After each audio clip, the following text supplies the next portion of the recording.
ছাত্রদল তো অনেক উপদেষ্টা হয়েছে, ছাত্রদলে শুধু লাঠিয়াল বাহিনী হিসেবে ব্যবহার করে, আর কোনো কিছু দেয় না।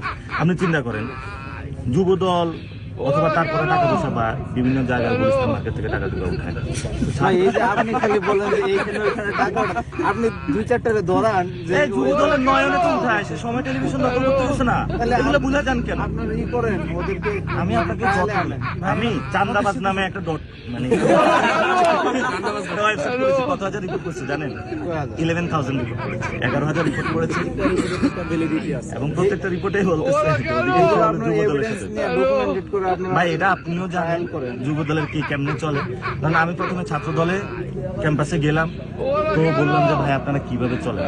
আপনি জানেন অনেক ছাত্র দলের ভাই যে হলো কারণ বাজার হলো ওই যে মাছের যে ডালাগুলো আছে না, হ্যাঁ এগুলো হলো এক একজনের এক একটা আছে।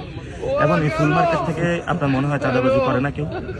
এখন আপনার এইগুলো যদি কেউ না বলে, হ্যাঁ বলতে হবে। আমি তো বলতেছি, উল্টা তো আমার বলে আপনারা যেটা চান।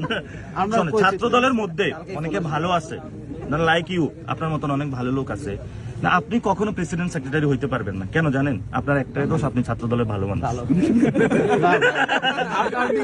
এই এক খোঁড়া যুক্তি সবাইকে দেন ভাই, এটা তো এক খোঁড়া যুক্তি না ভাই।